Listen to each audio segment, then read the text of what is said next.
let's not even think about eating in a surplus. Like, let's just get you to your maintenance calories, which is already for a lot of people, depending on how low calorie they're eating, psychologically challenging. Right. Like, let's just get you built up to your maintenance calories.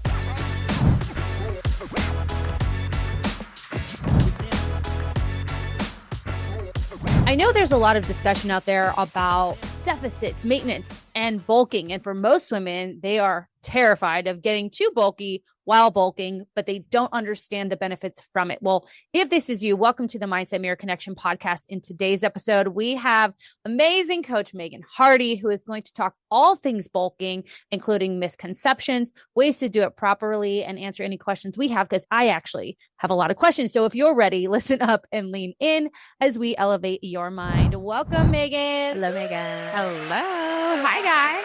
This is what our pretend sound over. Oh, yeah. Claps. we want an audience. Yeah. But for those who are not familiar with Megan, she's the founder of Fitness Uncharted, a women's online fitness coaching program helping women improve their mental, emotional, and spiritual and physical fitness. She wants every woman to feel strong from the inside out. She is a part of our girl gang, and we welcome you. Thank you for being with us. Yes. Thank you for having me. So excited to be here and to be asked all the questions. So. Yes. Congratulations. Megan is expecting. Yay. So you guys can sit here and pop off on all things. How baby. far along are you? I am 24 weeks. Okay. We're in the second. I'm like, yeah.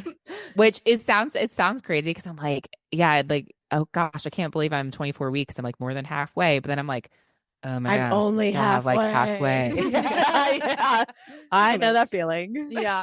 Because your daughter is 4.5 months. 4.5 months. I feel like every time I say it, it's another month. Yeah, 4.5 months. But I see you every week. I know. So how is that possible? I don't know. That's why I look at her. I'm like, oh my God, you're 4.5 months. Yeah. But yeah, enjoy. Was that your first? Yes. Yeah. And Okay. she's adorable. And she's just, it's been a good learning experience for me as well. But it's been, I always thought I wouldn't have kids. And now that I have one, I'm like, oh my God, this is adorable. Like I thought I would hate you, but I love you so much. Well, we need to do some therapy around that part. But yeah. I on the thought other I would hate you. Childless by choice and medicine. Yeah. So I learned so much from her. So you guys should connect after this, because I think you have a lot of positive insights from my therapeutic perspective. I'm like, yes, that's going to create a healthy human. I hope so. Yeah. So good. Yeah. Yes. Oh, so good. Yeah. We definitely need to connect. I was like, we're talking about getting bulky on this episode, but we'll have to talk about the pregnancy bulk. Oh yeah, for sure. Dude, and that's speaking of episode.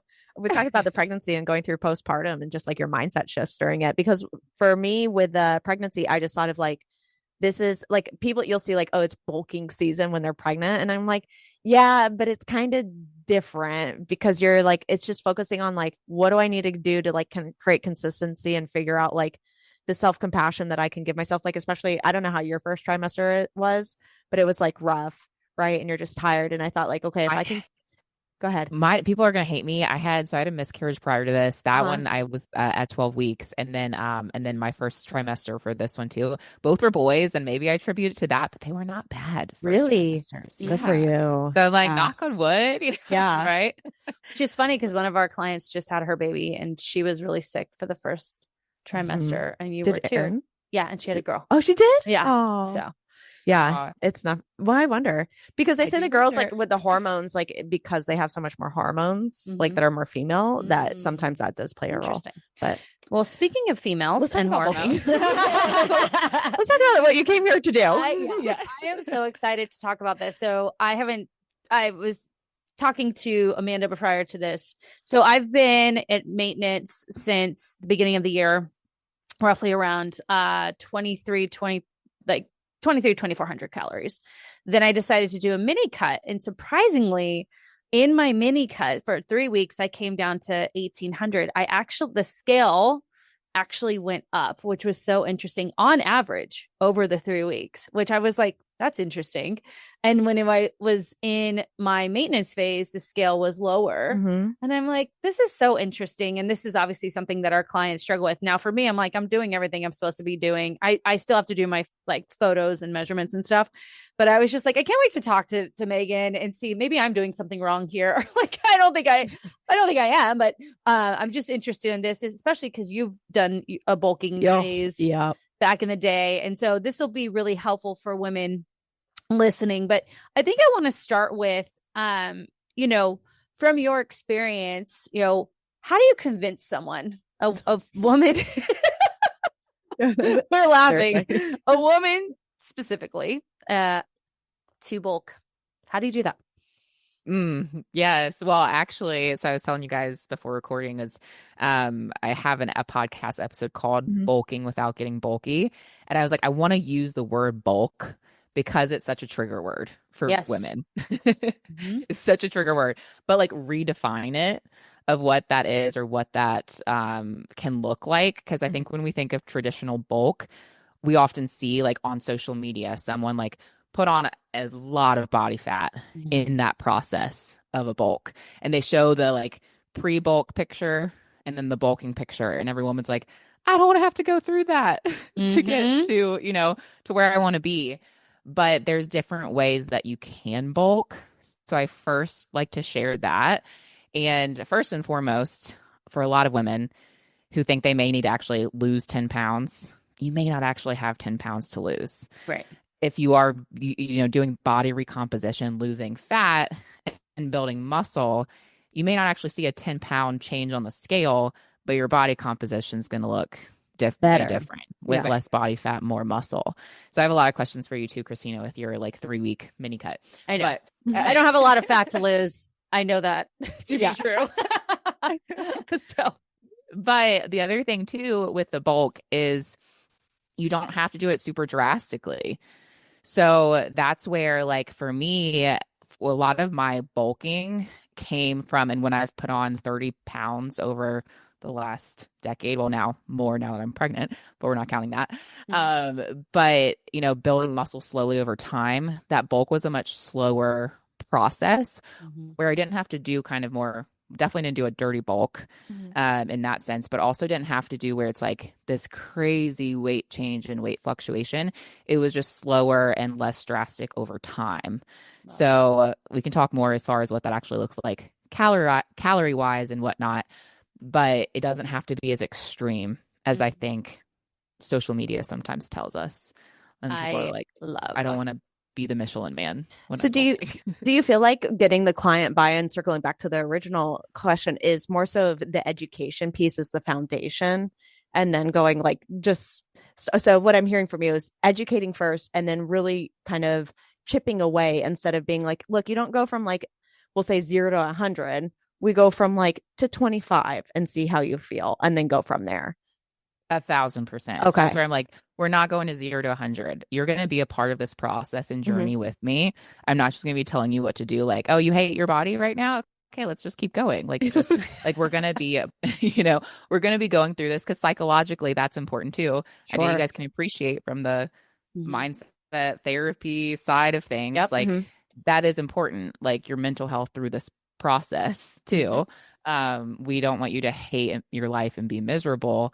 But it is a lot of the education piece and also just helping them recognize, hey, once I can actually get them to the point where it's like what you did, like, what about when you did lose that 10 pounds? Were you happy with your body composition? Yep. And they're like, oh, no, I wasn't. When they're like, yeah, I did get down to like my 150 goal or whatever it is, but I still wasn't happy with my body composition. I'm like, so we could do that again, or we could focus on body recomposition, putting on more lean muscle and pulling off the right kind of weight, aka body fat, which may not mean as much change on the scale, but if you were happier with your end result, like, would that be worth it? And they're like, okay, maybe so. Yeah. Still a maybe. If you had told me, maybe. You know, still a maybe. If you had told me, you know, back in college that I would be 30 pounds heavier today, again, more now that I'm pregnant, but like prior to getting pregnant, if you told me I'd be 30 pounds heavier, but I'd be happier, healthier, have a better relationship with food, be leaner, more shredded, but I'd gained 30 pounds over that process, I'd been like, no, probably not. Yeah, you're lying. Yeah. You know, I'd be like, I'm not going to do it. Like, I don't want to put on 30 pounds Right. because of that, like, obsession with the scale. But it didn't happen like that, just like overnight. It was over like 5 years to 10 years that I put on this extra quote unquote weight, but in a way where I was improving my relationship with food during that process. I had more food freedom. I was getting a little bit leaner, a little bit more toned. Yep. While putting on more muscle. So it wasn't an overnight just like weight gain. That is what in the end result for me. But it was like a drawn out process. Yeah. So I think that's and exactly. It's a reframe, because when people, when they think of adding to their body in any capacity, they have this experience from the past of doing that through either not being educated on like a reverse diet, maintenance, understanding, their level of confidence in intuitive eating. That's something I see a lot, where people think, oh, well, I've tracked food for 4 months. Now I can intuitively eat. It's like, that's a false confidence you have. So we tend to see, weight gain in that process. And, or they binged, right? So they hit the target because they wanted to white knuckle their way through the deficit, and they got there. They think, oh, well, I'm here. I couldn't possibly gain all this weight back, but they do, because they tend to binge or just kind of let everything go. And so their relationship with weight gain is this one that is very distorted, right? And so the thought of, and even their relationship with more calories is distorted, because they've kind of done it in this uneducated, self-hatred, punishment type of mentality. Whereas when we're teaching them about the bulk and, trying to convince them, like, you may not see the scale change, you might see the scale even go up. And also you're going to have all these other things, the things that you listed off, you're going to have that happen, that's still, they play in that, well, every time I've gained weight before, I've hated my body, or every time I've gained weight before, it didn't turn out in a positive way. And so we really are playing with that struggle of saying, no, we're going to do this on purpose. We're going to do this with purpose, and we're going to do this in this realistic way. And it will, I think what's important here is for people listening is like, you're going to struggle mentally too. Right. And, for all of us here, that's where we come in to say, not only will we educate, help you reframe in the moment, but be there to hold your hand through the struggle. Cause I know you struggled bulking, right? But hers was more of a, 8-month period? It was a long time. Yeah. Whereas what you're talking about, Megan, is like years, which I think is brilliant. So and I'm so curious too how your 8-month bulk went and like how drastic that was. So yeah, for my experience with the bulking, I needed a coach. And that's why I think what you do is so important. What we do is so important, because there was no way I was going to bring myself into that myself. And what I think you're saying in a TLDR is so many women take what does that mean? Too long, didn't read. Oh, so like if it's a paragraph wrong and you're like, just give me the sentence. Oh, I was doing something yesterday. I was like, what the fuck does that mean? I was like, okay. Yeah, wait, I still don't get what's the acronym? TLDR. Do you know what that means? No. Too long didn't read, apparently. Too long didn't read. Oh, that's I was working on something I was literally working on something with ChatGPT yesterday, and it was like TLDR. And I was like, I don't know what that means. Can you tell me what that means, ChatGPT? Okay, so for my bulk, it was I needed a coach, right? And what I think you're saying is what people equate to a bulk is it's a weight gain period. And anytime they gain weight, they hated themselves. They didn't like doing that. They did something shameful. So then to say you're going to intentionally go into that again, it's like, okay, well, I'm going to intentionally hate myself then. And I already hate myself. And there's just so much fear. Yeah. So fear and like, what happens if I don't lose the weight? What happens if this happens? And so one of the things, like for me mentally, I needed to take my brain and give it to somebody else and all of those fears or somebody else. And so I want to hear from you of like, how do you take what clients are fearful of or their shames and kind of that hesitancy? Like, how do you work through that mentally with them of like encouraging them that this is the right thing for them to do at this point in their journey? Yeah. I mean, I think the approach is different for each person, like, because it is such a different experience based off of like what their association is with the scale or with their weight or diet history or, all the things. But that's where again, I bring it back to even like the buy-in. That's really important, like up front to get that initial buy-in of, oh, we're actually going to be focused on building muscle is really what we're trying to do, right? With the bulk, like we're trying to put on more muscle. So then when we do go into a fat loss phase, like we have that leaner toned body composition to show for it, but the buy-in of needing to do that process. And that's where, again, I fall back to, it's a lot of reframing, and a large portion of that to get the buy-in is like, we have to do things differently if you want different results this time around. And it's not me trying to force you into this, but like, here are the options. We lose weight again. It's not going to be as sustainable. Your metabolism is going to be lower. We will probably lose a good bit of muscle in that process. And you're probably not going to like the end body composition just like you haven't in the past when you've done a bajillion other diets to get to that body weight. Right. Or we could do it this way and periodize or phase our protocol for building muscle, and then also have phases of pulling off body fat in that process. So that's where also going into the periodization and talking with them about, hey, let's go into this bulk or whatever we want to call it. I like to use that as a trigger word, but then also we can call it something else if that's helpful too. You know, building phase. Yeah, a building phase, a maintenance or metabolism priming or whatever it sounds okay. Putting on more muscle. And sometimes they even say lean muscle because women want lean muscle. Another myth is there's no such thing. No. There is muscle hypertrophy, building muscle, or muscle atrophy, you know, your muscle breaking down, or muscle maintenance. Like, you don't build lean muscle. You build it or you lose it or you maintain it. But if I can tell them, hey, that's what we're going to focus on in this phase is building muscle. And then this is where we're going to work in tandem. And if we're feeling just like extra fluffy, whatever, we can try a cut, whether it's a mini cut like Christina or a little bit longer of a cut just to pull off a little bit of that body fat, help you feel a little bit better there, and then go back into a bulk or go back into maintenance. That's where we're going to work hand in hand. So it doesn't have to be like, oh my gosh, I have to commit to this for 8 months or a year or whatever. It's like that's very much based off the person. And one, where is their body starting out? What's their start point? But two, like psychologically, what can they commit to? But it's a lot of reframing, and then also just sharing that, kind of like almost painting the picture for them to get that initial buy-in is really helpful. It almost sounds like, you know, you're doing the opposite, where most programs would have them stay in a deficit for a good amount of time, right? Whereas what I'm hearing you say is we're going to stay in, you know, the bulk a good amount of time. And then when you're feeling a little bit uncomfortable, we can do the mini cuts. And through that process, you will get to this body, both physically, what you're seeing, but also what you're feeling that you desire.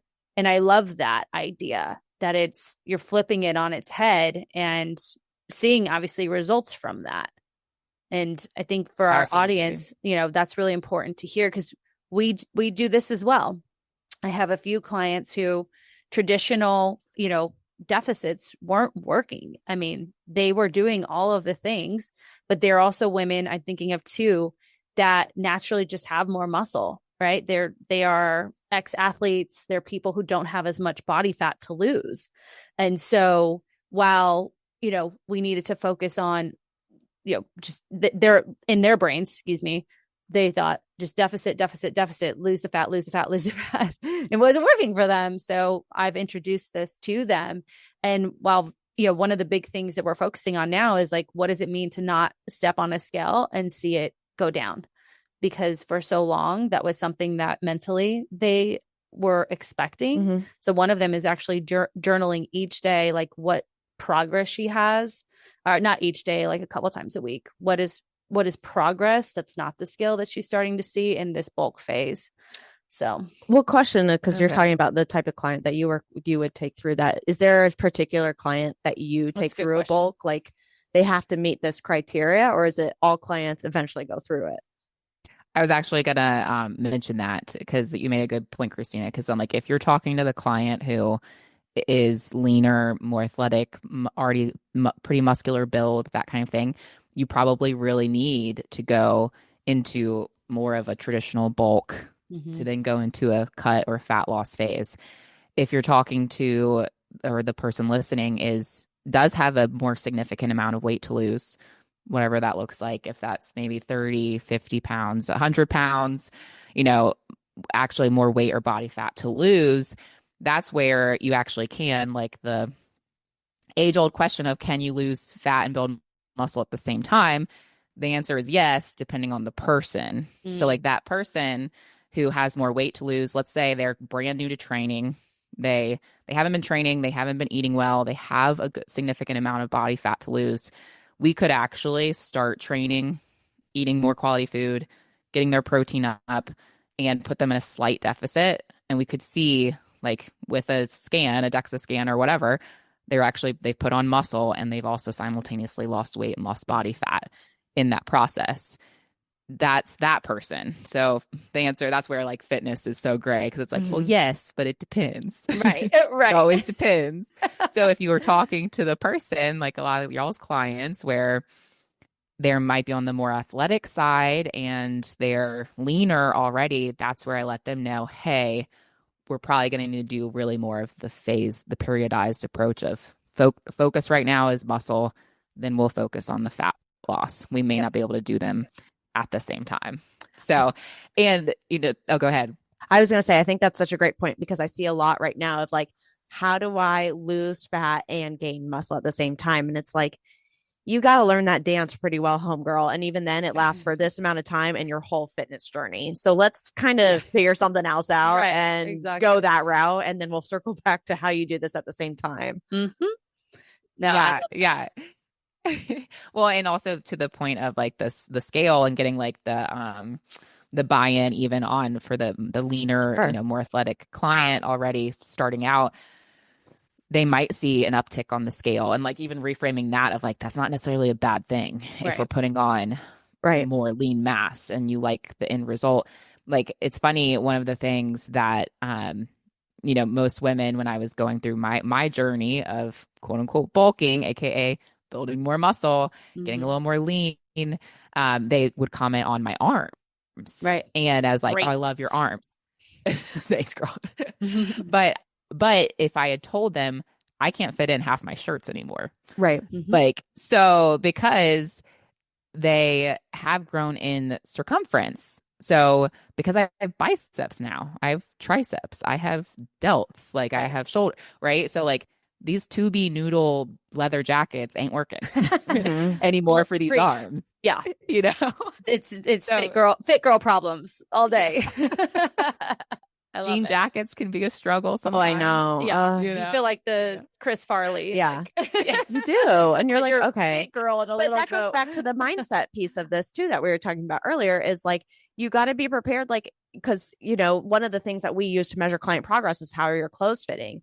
And so if the clothes have always been coming looser and looser, and now they're getting tighter and tighter, it's really working through with them being like, but where is it tighter? Right. And what do your pictures look like? And what kind of comments are you receiving? Because that's part of going into this bulk or building muscle phase, is that things are going to change. They're going to become more shapely, which also means clothes need to change with that. Absolutely. I have had many clients struggle with that. It's like, well, I can feel them getting tighter in like quads. Yes. Right. In my butt. But then the waist is, I'm like, well, the waist is bigger, and just seeing that and just having those conversations with them of like, no, when you are in the mirror, or when you, like you said, are people complimenting like, oh, it looks like you lost 10 pounds and you haven't, right? Like, that's really what you're here for. You're not here for what that scale says. Nobody knows what the scale says. That's true. Right? Nobody knows. And like, Nobody for me, knows. we were just talking about it. We do 3 episodes in one recording, and we were talking about F45, how, and you said this earlier, I was smaller, right? But I was flat. I would completely depleted my body. But even then, my weight, I was at like 15% body fat. My weight was still 139 pounds, right? Where people would be like, that's so much for a 5'5" girl. It's like, I've never thought of it that way, because I've always been heavier. Anyways, no, I think that's important, because we have people say, well, it feels tighter in my thighs, but you have these beautiful quads, right? Or like you're saying in the shirt, but you have these beautiful shoulders. Like, these are things that we want to experience. And it takes, someone like you to walk them through that and almost create that realistic expectation that this is going to happen, and that's okay. Talk to me about like how you would proceed. I know you had mentioned this earlier, like, with a client, say it's someone, let's use me. I'm going to get my own coaching here.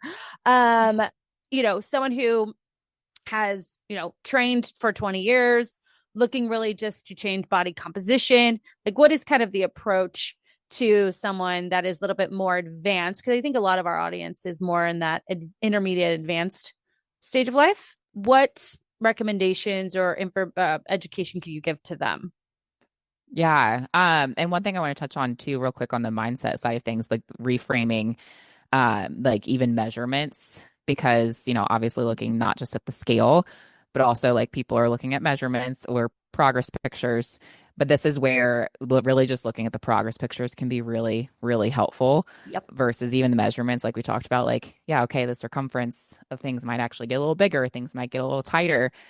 Waist tends to keep going down for a while, but then even then, like I share with my clients, like when I started having more ab definition, like I still had a lean waist and compared to like more of a V shape, tapered, upper body, but my waist measurement went up a little bit because I had more pronounced abs. Like they weren't, super chunky, but it was like, so even that's when I'm like, okay, let's really switch gears to progress pictures, depending on where we're at with muscle and your athleticism and leanness. So you're telling me to take more progress photos is what you're saying. Yes, take more progress pictures. Yeah.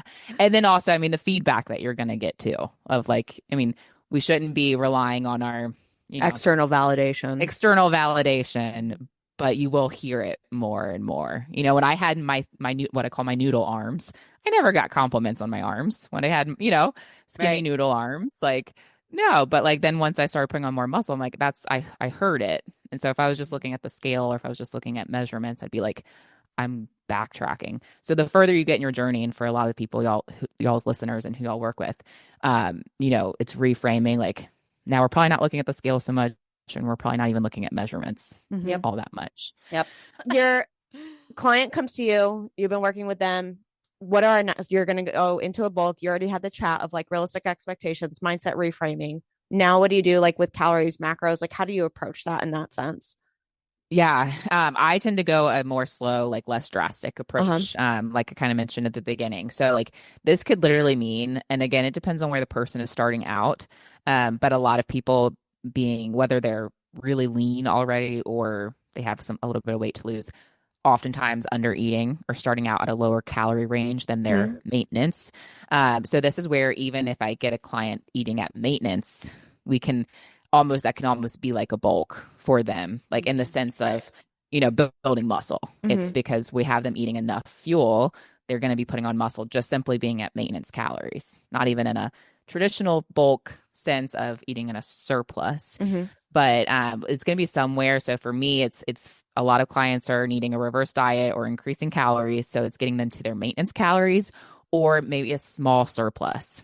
So above maintenance. And this is for me personally, like what I was unintentionally doing for years, not realizing it. I was like really eating mostly at maintenance without tracking. And then I would have days like a Friday or weekend day where I'm like in a slight surplus. And so over time, my focus was just getting stronger, building muscle, but I really was in this slight bulk, so able to put on more muscle because I was having a slight increase of calories and eating at my maintenance. So that's traditionally or typically what I do with clients is get them to maintenance as the first goal. And for the majority of clients I work with, I'd be curious for you guys, do you find a lot of your clients are under eating when they come to you, or are they hell yeah. eating? No. Yeah. Okay. Oh yeah. So like, that's like step one. I'm like, let's not even think about eating in a surplus. Like, let's just get you to your maintenance calories, which is already for a lot of people, depending on how low calorie they're eating, psychologically challenging. Right. Like, let's just get you built up to your maintenance calories. And if we're doing it in a slow enough approach, that might mean 50 to 150 calories, depending on the person, every week or every few weeks, depending on, again, how your body is responding and psychologically how you doing. Right. It's like a slower process, that could take a while. So even like for your 8-month bulk, maybe I'm doing that with a client, but we're like taking, 4, 5, 8 months to get them up to their maintenance calories, Yeah. depending on how slow they need to go. But then also a couple of things to think about during that process is what you eat and how you train will dramatically impact whether you put on muscle mass or fat. Can you explain that a little bit for our audience? Yeah. Yeah. So that's where this is not a balls to the walls, like eat whatever, just throw a bunch of extra calories, eat more on the weekends, be super inconsistent and random. This is where like let's consistently strategically increase calories every single day. Well, not increasing every day, but eating the same calorie range every single day over time, increasing that slowly, and then training for it. So like if our goal in this quote unquote bulk or increasing the maintenance is to put on more muscle, we have to be training to put on more muscle. Right. So like just eating more food is not going to get our body to adapt by putting on more muscle. So strength training, obviously super important. Using progressive overload, how we are training, our intensity, also recovery too. But that's going to largely impact whether we're putting on muscle during that process, really putting that food, that extra fuel we're getting, to good use. And then also quality of food too. So like we need to make sure we're having enough protein, quality whole food sources 80 to 90% of the time, nutrient dense whole foods, and then still allowing for, 10 to 20% of the fun food. Christina, same way. I have not competed, and people are like, why not? And I'm like, because I like to have pizza and stuff, like I want the like I don't like being hangry, and I like the fun food. Like you can still do some of that, but really what you're doing with your quality of your nutrition, your training, your water, your steps during this increase in calories is hands down gonna be the game changer between you putting on a bunch of body fat, increasing calories or bulking, or you putting on large majority muscle mass during your bulk. And that's where I also like to give the caveat, like some fat gain is possible and likely because we are increasing, and like your body might put on a little bit of body fat, but we can very much control a lot of the variables to help a large majority be muscle mass. And then we're prepping your body to be more successful in your next fat loss phase where, hey, we'll pull off that little bit of body fat that, that came on in the process. So yeah, that's where I would start. No, I think that one thing that you just said that I want our audience to hear is like, we know how to lose body fat. Like you've been doing that, or at least attempting like in your mind to do that. Right. So we know how to do that. And, if it gets to the point where you need to, we will take that route. One thing I like to tell people, and I'm wondering if you say something along these lines, is like, at the end of the day, like we want you to be a referral for us. So we're not going to put you through anything that is going to not, help you eventually be a testimonial or referral or, a walking billboard for us. So just trust that what I'm doing for you is going to get you to that place. Because I think people forget that sometimes. They think, oh, you want me to gain this weight or whatever.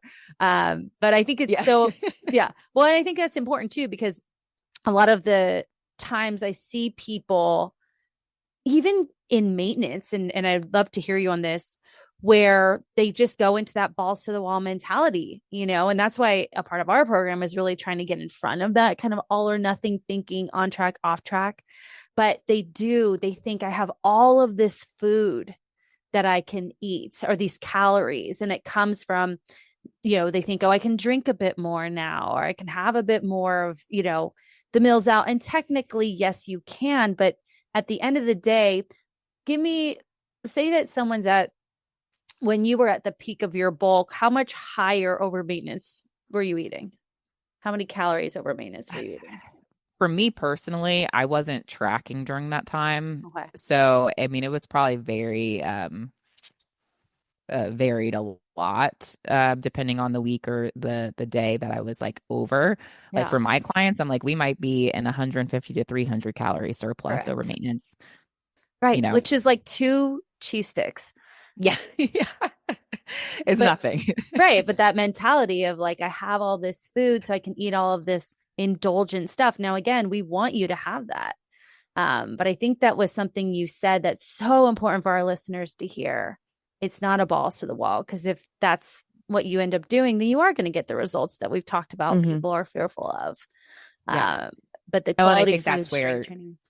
well, they will probably like end up that's where if that's your approach, you will probably end up you'll be like, yeah, that's why I didn't want to do a bulk, because I'm putting on much more body fat or feeling so inflamed and puffy. But it's like, well, it's because of how you approached the bulk, which is absolutely. yeah. So what do you like when people are adding in calories? So say you're giving them 150 to 300 additional calories. Where do you prefer that comes from? Like, are you saying, hey, let's add in an apple and peanut butter? Or are you saying, hey, because so for example, what can easily happen is like, oh, I'll have the ice cream every night then, right? Excuse me. So where do you prefer like clients add that in to their structure? Yeah. So like as far as like macros, like I pretty much keep protein about the same. I might increase just a little bit there, but for most clients, we're getting like 0.8 to 1.2 grams per pound of goal body weight protein. And I'm like, that's our minimum. So like we hang out there. And then it can go to carbs or fats depending on the person. Oftentimes carb, give your body a little more fuel, a little bit more energy to put on muscle. So we need some carbs and protein to build muscle. But that depends on the person and what season of life they're in. I'm like, could go to carbs or fat. But that's where I really try to stick to, hey, yes, we are giving you an extra 300 calories, let's say, for instance, but you should still be in that 80 to 90% nutrient dense food and 10 to 20% fun food category for most of our lifestyle clients. Change. Right. That doesn't change. So if you went from, let's think easy numbers here. Are like you not a numbers person either? Like yeah. No. Oh yeah. We talked about this. Yes. No math here. No math. Where's my calculator? Yeah. Hold on. But let's say you're up to 2,000 calories with, just to keep that really simple. I'm like 10 to 20% of 2,000 calories, literally do the math, pull out your calculator. 200 calories. Yeah. That's like 200 calories. So that is not like go add in if you were already having a cookie every day. That is not because we added more calories. That does not mean now you're adding in 2 or 3 cookies. Correct. It's like, so we're still keeping it in the moderation and proportion to the calorie total too. When you take someone, so going back to the strength training part of it too, are you taking them through like a strength specific phase, a hypertrophy phase, a endurance phase? Or do you not really pair the strength or the strength training necessarily with the bulk? Does that question make sense? I think so. I'll try to answer. So like here, let me give a better example. So what some people may do is to say, okay, we're in a fat loss phase. We're going to do like a 3x15 with a 30-second rest. And when in a strength phase, okay, we're going to do a 6x2 to 4 with a 3-minute rest. Do you think those say that so quickly? Sorry. Did you hear that, Megan? I know. Yeah, you did say that really quickly, but I'm tracking. Or does the strength training, like you will interchange those kind of two styles of training depending on the client or depending on where they're at? Or do you have specific things that you do if they're in those specific phases of nutrition? I got you.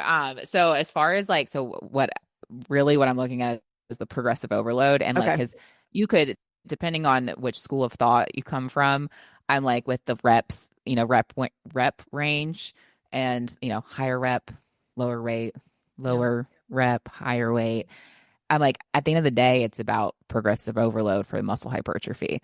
Like if you want to do 50 reps of lighter weight to get that 48th, 49th, and 50th rep to be a challenge, or if you want to do 5 reps to get that, 4th and 5th rep to be a challenge because you have heavier weight.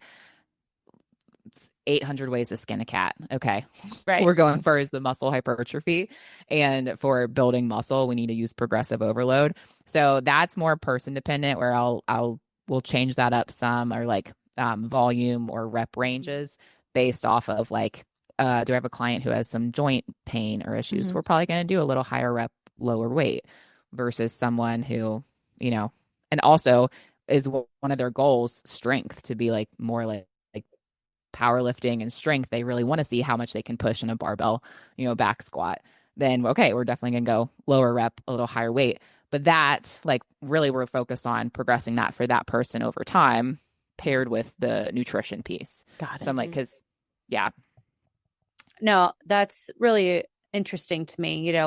I come from the camp of kind of working people through, especially someone who's newer to this, like all the phases, so they kind of know what that feels like.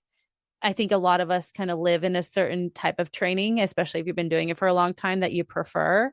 I personally am like a 3x5 girly, like give me 3 exercise, 5 sets. Let's go. I ain't got time for the rest. Like I don't want anything else. But when we do put our clients through it, we're putting them through, a strength phase, hypertrophy, endurance phase, just so they can learn it. And then kind of also what it gives me is understanding of like how their body kind of adapts to each over time. Obviously the nutrition piece plays into that, but I like what you said of, no matter what it is and what the client wants, it really is just progressing, like that progressive overload in that. And for a lot of clients, and I'm curious your experience with this, they're not, you realize that they're not pushing themselves that hard, and they're doing the work, but not seeing the results. How do you, in your program, how do you kind of address that? What are ways that you, I guess, hold the client accountable to that? Yeah, because we do like form videos and stuff like that. How do you ensure that they are pushing their weight? Overload? Yeah. Oh, that is such a good question. Because it can be challenging, especially in the online space or virtual space, right? Can be a challenge. I was just having a team meeting with my other coaches talking about this because a client situation, when I say situation, that makes it sound extreme. A client came up in conversation that she's like, oh, like feels like needing to add additional exercises to her workout. And I'm like, that's a case this is a point of education moment, a moment for educating her on, obviously she's not using the right intensity or progressive overload or the right weight, whatever you want to call it, for what we have programmed for her, because that should be plenty of what we have set in there. Right. So it's like, if they feel like, also can be a reframe or a mindset shift for clients who come from really high athleticism background and are used to killing themselves. Like if they're not on the floor dying and they feel like it wasn't a hard workout, or just your hit girlies, or, more high intensity, like cardio based girls, then it's a mindset shift to be like, you don't have to be in a pool of sweat on the floor for it to be challenging or hard. Rate of perceived exertion, or RPE, it's like, that's something we talk about and look at. And reps in reserve, like, okay, do you have, how many reps did you have left in the tank? Like if it was 1 to 2 reps left that you think like, oh, like form could have been a little sketchy, like that's why I had 1 or 2 reps left, but like that last one was really challenging. Okay, that's where we want to be.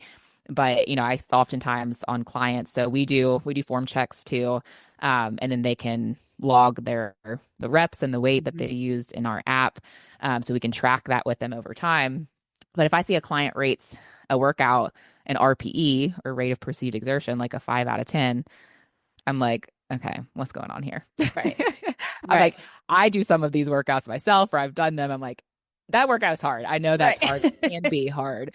Like, so how are you making it so easy? Like, let's talk about that. So then that's where the education comes in, of helping them find the right weight, even that if that's some trial and error, figuring that out, slowing down the movement, using different forms of progressive overload like that, time under tension, those kind of things. But that's where I tell clients, it's really what we make it versus just checking off the box, because you want to get to that point of muscle burn. You don't have to go all the way to failure, but that burning point where those last 2 reps are hard.